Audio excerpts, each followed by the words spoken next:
Hello and greetings from Texas. I am Lee Peddicord. I'm a professor emeritus and senior professor here at Texas A&M University, and I am delighted to be joining you today for part of your conference. I appreciate the opportunity to take part. I'm sorry I can't be there in person. It is great to connect in whatever ways with the many people that I've had the pleasure of meeting during my trips to Belgrade and the interactions we've had over the past couple of years. So unfortunately, since I wouldn't be able to travel, I appreciate again the invitation of the conference organizers to make a few remarks and pass along some of the things that are happening here in Texas with respect to nuclear. I hope these are going to be of interest to you. It turns out to be a very dynamic time here in Texas and one that's really producing a lot of excitement for us in the things that are going on here. So let me endeavor to share some slides, and that seems to be successful, and I will begin.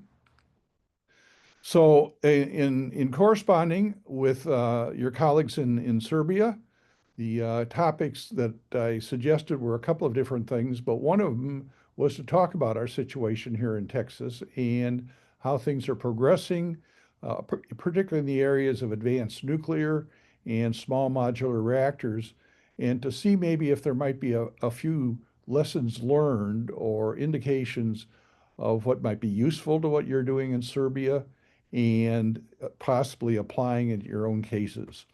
So let me go through some background and we'll get to that discussion in a few minutes.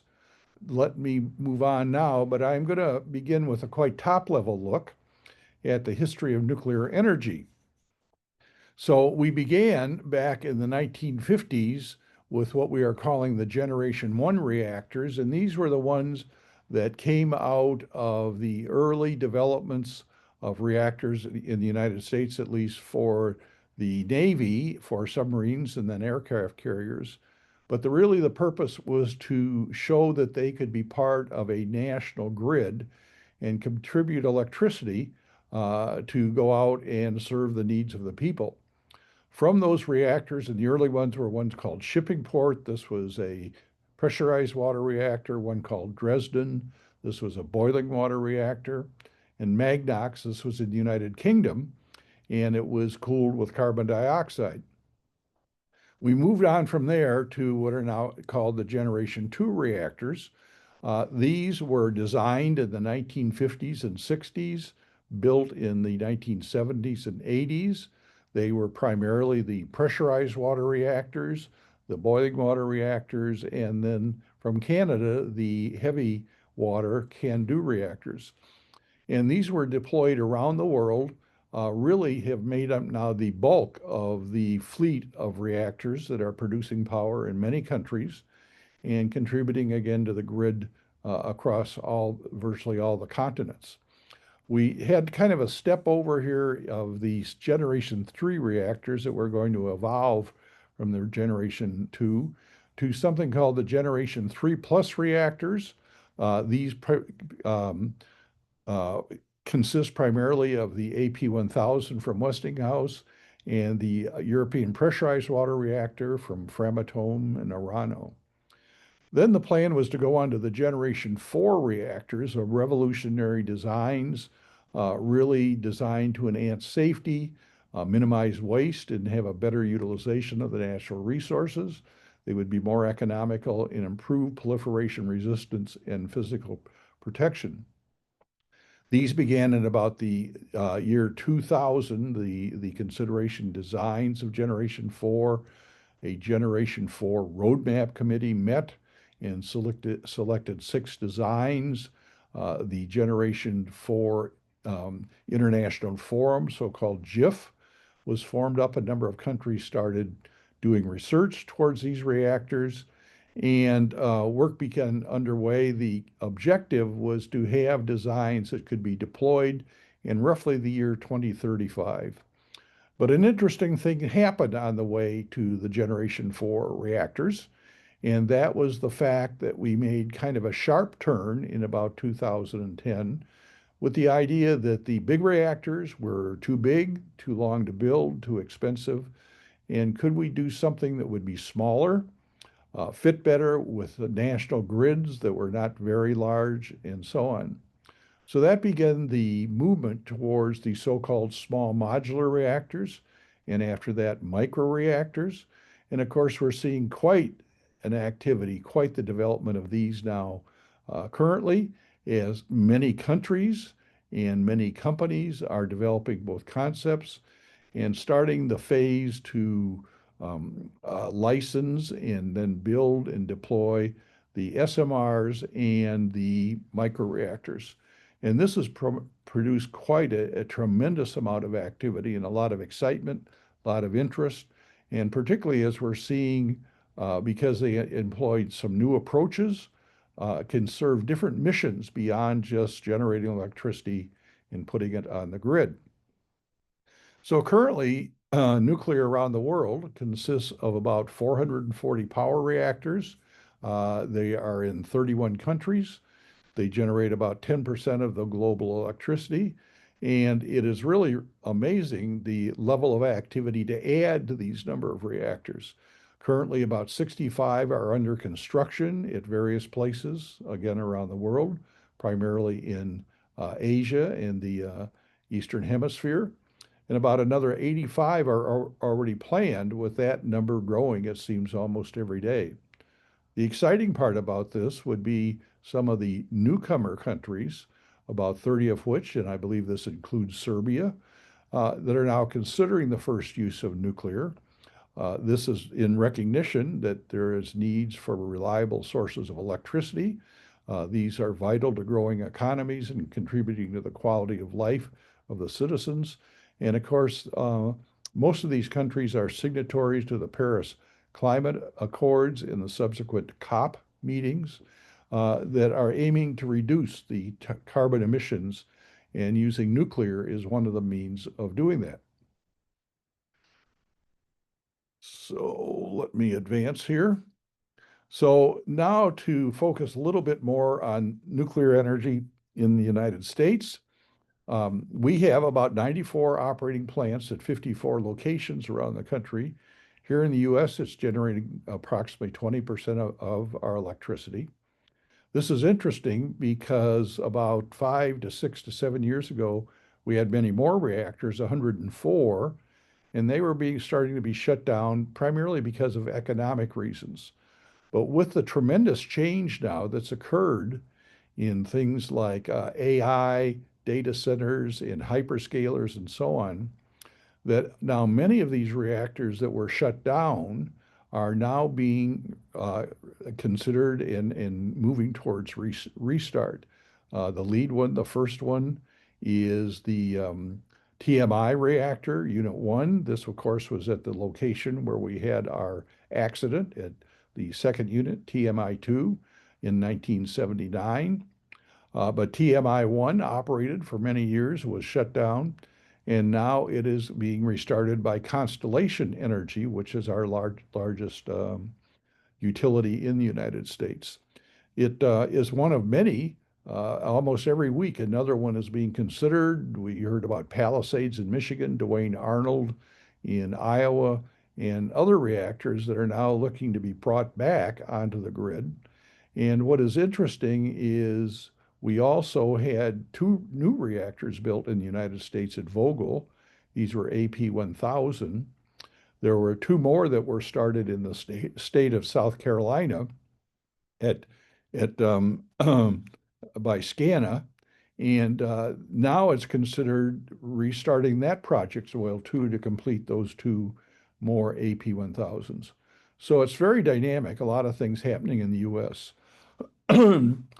It turns out that the locations of the nuclear power plant in US and Canada primarily are where the people live.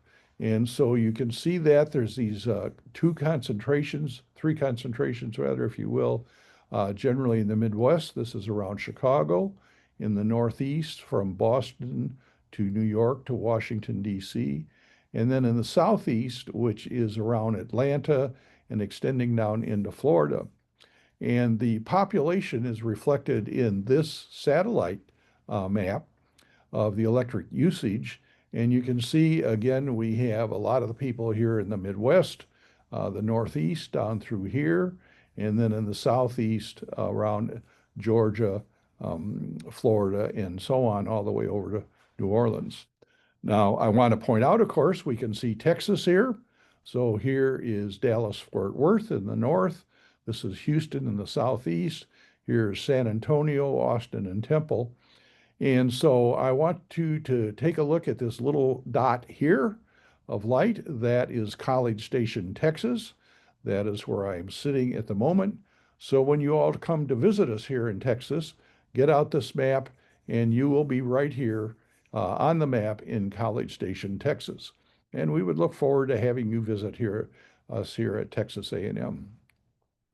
Interesting, over about the last 3 decades or so, a little longer, 3 quite interesting things have happened that have impacted the use of nuclear energy in the United States.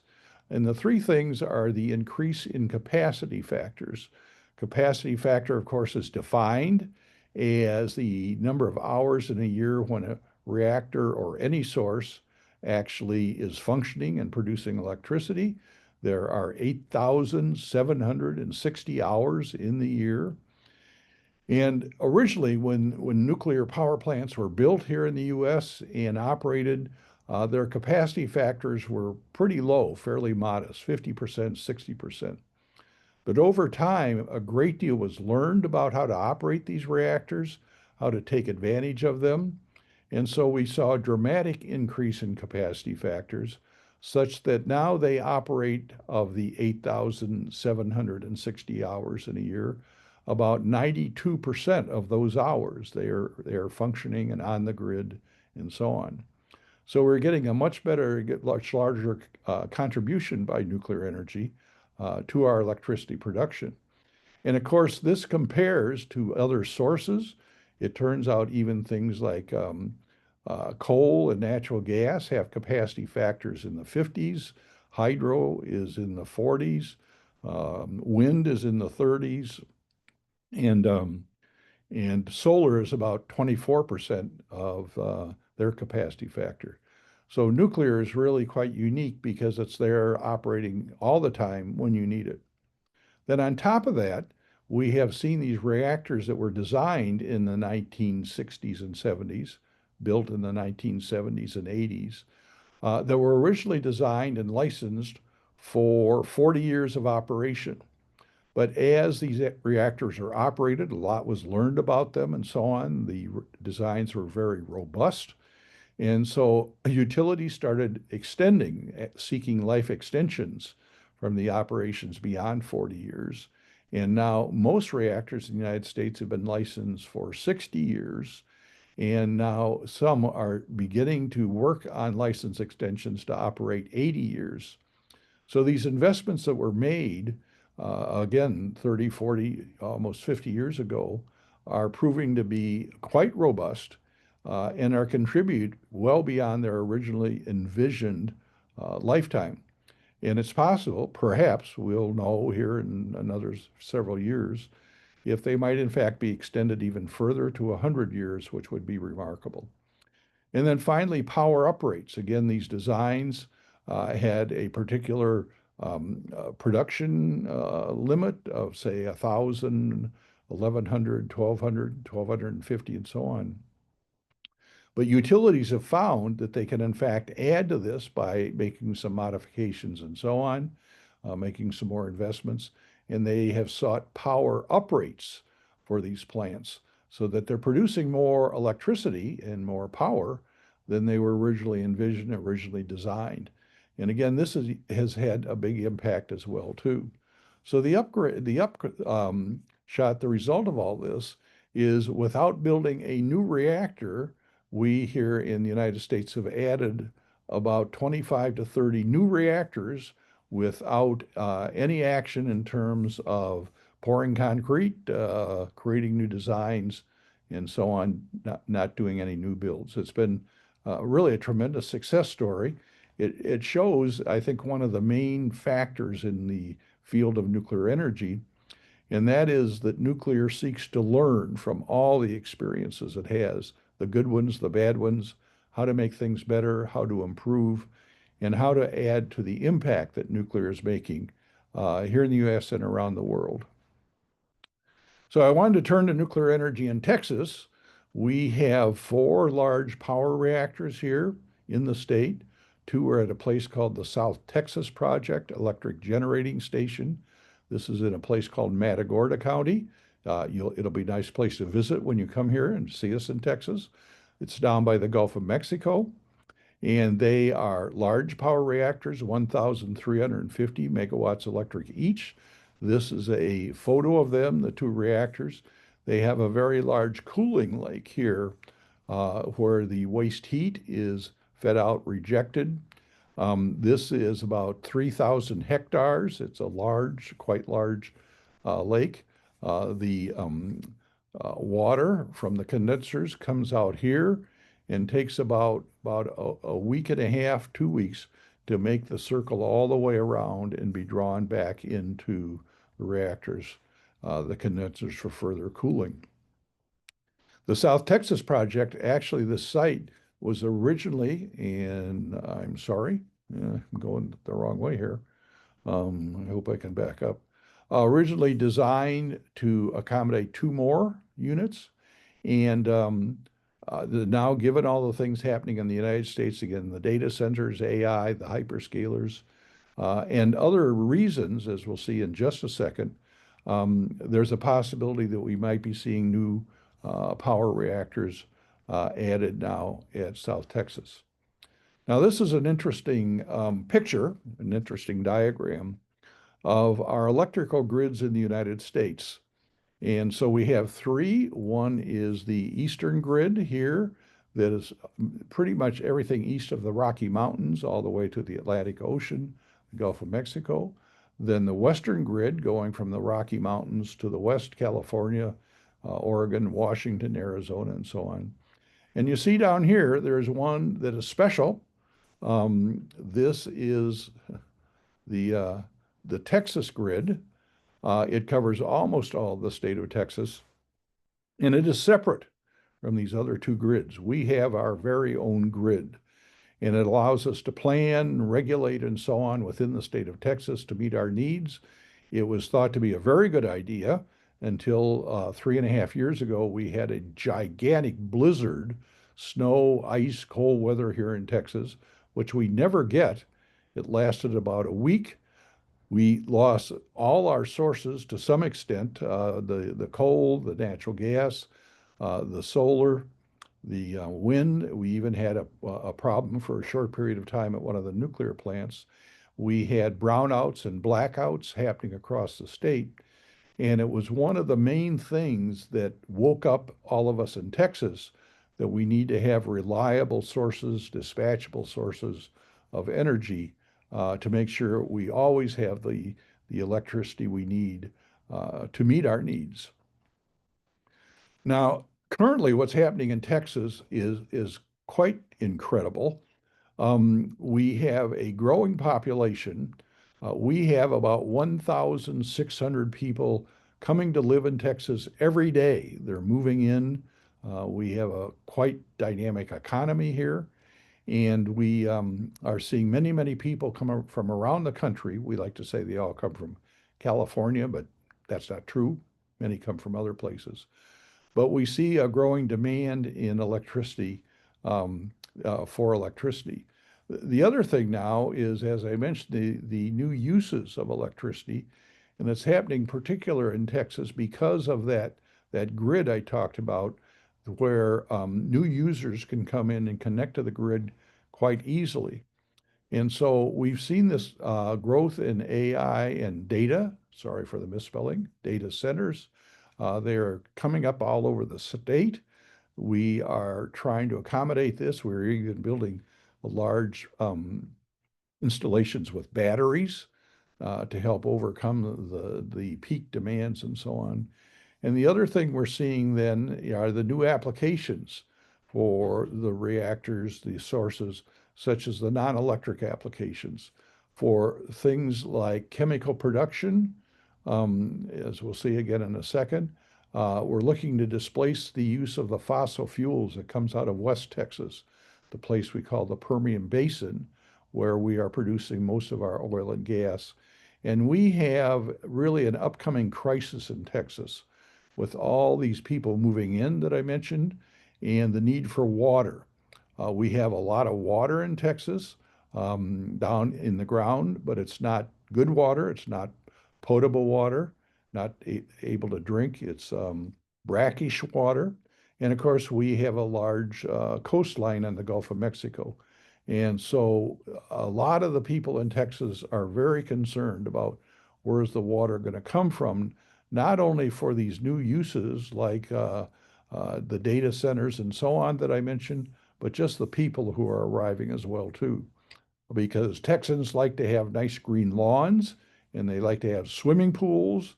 And of course, all these things and many others needs water. So what happened? What happened in Texas after the winter storm of a few years ago? And now these dramatic new needs for growth. Just over 2 years ago, the governor of Texas, his name is Greg Abbott, directed our Public Utility Commission to carry out a study that was looking at the use of advanced nuclear in Texas. What is the potential? What can be done? What are the steps forward? And what can the state of Texas do to do this? So in October of 24, about a year later, and just a year ago, our Public Utility Commission issued this comprehensive report, and it is entitled Deploying a World-Renowned Advanced Nuclear Industry in Texas. And you can Google that and you get a copy to it. It's about 80 pages long, and it lays out what Texas now intends to do to move forward with utilizing nuclear and creating an industry here in our state for this anticipated future. So our state legislature, the equivalent to our parliament, passed two actions in June of 2025, just a few months ago. And they created something called the Texas Advanced Nuclear Energy Office, or TENEO. This is going to be an office that sits with the governor and is meant to help companies coming in that want to both build nuclear and to use nuclear and help them. We have, of course, permitting steps that have to go through, even at the state level. Certainly, these reactors built must be approved and licensed by the U.S. Nuclear Regulatory Commission and so on. But our state is now creating an office to help with the advancement of nuclear and help companies deploy nuclear that want to do that. And to help with some of the fiscal aspects, our legislature also appropriated $350 million, and this is meant to stimulate the deployment, again, of advanced nuclear reactors and small modular reactors. And this money is to be spent for people seeking permits, developing their designs, finding sites, and so on. We have a number of locations in Texas where reactors could be built. And so this is a step that Texas has taken to try to move forward with the deployment of small modular reactors and other advanced designs. So here's some of the examples of what are going on that I'd mentioned a little bit before. This is a very exciting one because this will be the first use of nuclear energy, certainly at least in the United States, for non-electric purposes. This is a collaboration between the Dow Chemical Company. This is our largest chemical company in America, and the company X Energy. They have a small modular reactor. It is a gas-cooled pebble bed reactor. And the plan then is to build 4 of these at a Dow facility that already exists, is already functioning in a small town called Seadrift, Texas. It's very close to the Gulf of Mexico, to the coast, and it's about 3.5 hours from where I am here in College Station. Interesting enough, the reactors are going to provide both electricity and process heat for chemical manufacturing. And as I mentioned, it's the first non-electric use of nuclear in the United States. Here's a photo of the plant that I took of their location there. It's in a place called Calhoun County, near a town called Port Lavaca, Texas.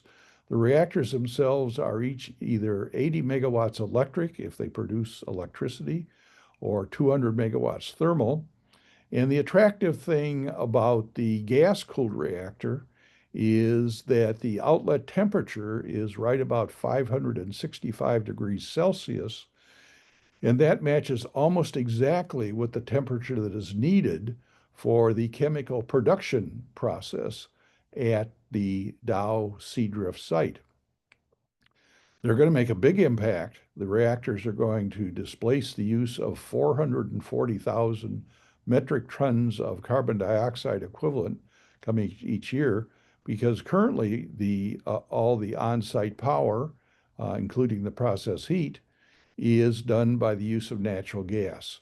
So we're displacing natural gas, we're reducing the carbon emissions, and we're freeing up natural gas for other things that might be used elsewhere in Texas, or things like exporting to places like Europe. They're moving forward. They've got the site the footprint for the reactors on the site identified, getting ready to start preparing. The application for this has been submitted by X-Energy and Dow to the Nuclear Regulatory Commission. This was done in March, and is moving forward. The U.S. NRC is now required by our U.S. laws and the presidential directive from President Trump to complete their review in 18 months. So we are expecting we hope, positive review, positive decision in just about 12 months from now, just in time for your visit to Texas.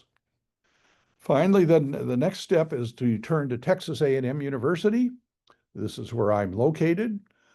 We are a fairly large university. This fall, we have a little more than 76,000 students. We have a large college of engineering with about 25,000 students in engineering. It's almost a third of the university. We have 15 different departments. That's all the ones that you could imagine: mechanical, electrical, chemical, and so on, civil, environmental. We, of course, have a big petroleum engineering department being in Texas, and many others, including nuclear engineering. And here, in fact, is a picture of our nuclear engineering building. I am sitting in this window right about here is where my office is. It's a quite historic building. It was built almost 100 years ago.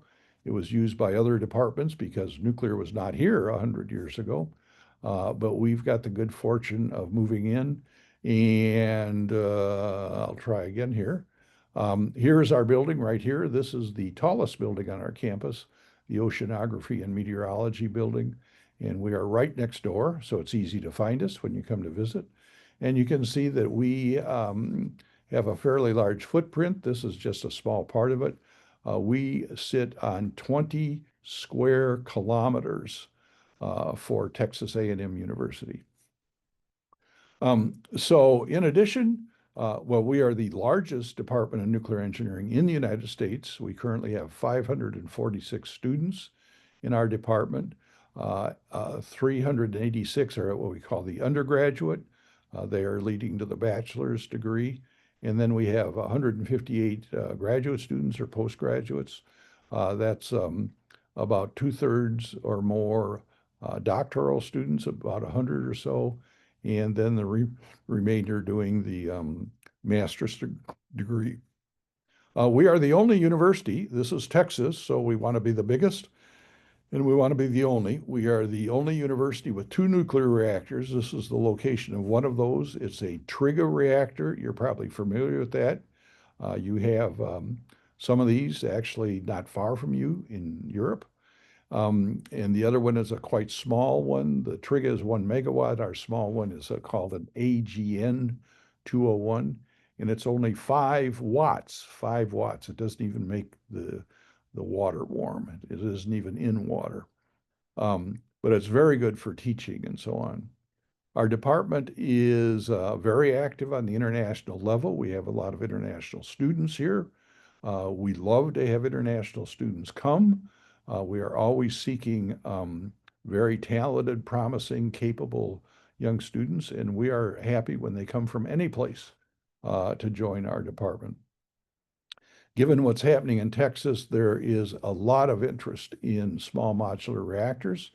I am teaching a class. I'll be doing it soon after I get done recording this on small modular reactors and microreactors. And we have 64 students enrolled in this course. It is what we call an elective or an optional course, not required. But a lot of the students are interested in this topic, and they are having a lot of success in the United States, finding job opportunities for summer internships and then employment after graduation. So it contributes to the exciting times we're having in Texas. One more thing about SMRs at Texas A&M University. I mentioned that we had two already. We've had them for a long, long time, about 60 years. But we are now hoping to build 5 more. And these are going to be built on a special part of our campus. It's called the Rellis campus. It's about 8 or 9 kilometers from our main campus. This is an outline. And as you can see, it looks like it's got an airport in the middle, and that's because it does. This used to be a training field for the United States Air Force during World War II in Korea, and then the university acquired it from the Air Force. And now we use the site for a number of things that would not fit well on our main campus that I showed you the picture of, such as nuclear reactors. And so this is where these 5 reactors will be built on our energy proving ground, which will actually be several locations. Several locations around here where we'll be putting the different reactors. As you can see, we have some coolant. We're on next to the Brazos River, or the Little Brazos River. So we have water nearby and so on. So this is exciting time for these 5 companies to come in, build demonstration plants, produce electricity. They will be connected to the Texas grid. It's going to be an exceptional time for our students to get experience as well as they see SMRs being built and commissioned as part of this new wave of things in Texas. And the last big project I'll point out, because it's already been announced, is up in the panhandle of Texas near the town called Amarillo. This is the Fermi America, so-called Project Matador. And this is going to be involve 4 large, again, Westinghouse AP1000 reactors, about 1,100 megawatts apiece. And this is going to provide power to AI data centers. In fact, this whole site is going to be much larger than just the reactors, which will be about 5,000 megawatts. The whole site is going to amount to about 17 gigawatts. And so it's going to utilize windmills and solar and natural gas and so on. And it's going to be a so-called behind the meter, and not contributing to the grid, although they might draw from the grid. So what we're finding, of course, and what is well known, is about the key role of electricity, how important it is to any country, certainly including all of you in Serbia. It is a main driver, a main impetus for economic development. And because we are seeing economic development growth in Texas, it is really driving the need for new sources of electricity and the use of nuclear energy. But the availability of electricity is key for other things, the quality of life, the status and improvement of the national health, and so on. All these are dependent on electricity. And as we are seeing, particularly here in Texas, driving a dramatic growth in that need, and hence the interest in demand for nuclear energy. So I'm going to attempt to say maybe there's some lessons learned from the Texas experience. Maybe it would be useful to you in Serbia. That's, of course, for you to decide. And these are kind of three top possible lessons learned from our experience. The first one, and for us, this was driven by the winter storm I mentioned, but now the demand, growth in demand, is the recognition of the need for reliable, dispatchable electricity. We have lots of sources of electricity in Texas. We, in fact, have more solar electricity, more solar generation capacity than the state of California. And we have more wind energy, more wind turbines, and they're building more and more all the time. We have more wind than any other state, including California. But we are finding that that's insufficient. You have to have electricity that's available all the time, that is dispatchable and can be relied upon by customers, particularly key places like hospitals and so on. But even these other places like the data centers, the chemical plants, they must have uninterrupted electricity. So that recognition is a key step, and we were forced into it in Texas 3.5 years ago, and now drawn more and more to this recognition by the growth of our population and our demand for electricity. The second lesson learned, I would say, from what we've seen happening in Texas is commitment by the leadership. And we saw that 2 years ago by our governor, Greg Abbott, to commission the study that would position Texas to take advantage of nuclear and create the new Texas Advanced Nuclear Energy Office. And so the commitment by the leadership and the decision makers, that means our members of our legislature, to produce the policies that meet these needs, that is for reliable, dispatchable electricity. And finally, the last one coming out of the Texas experience is to develop a plan that includes nuclear and considers the options, all the options. We are focusing, as you saw, strongly on nuclear. And I think what you're doing now in Serbia, and particularly with this conference, is a good demonstration that you're doing some of these things. I remember the discussions during my previous visits to Belgrade, and the sorts of challenges you were facing, questions, the things you could talk about and could not talk about. Those, of course, are all important. And but now I think the fact that you're having this conference is certainly a good indication, an important step. So I want to say how much I appreciate the chance of joining you, even if it's remotely.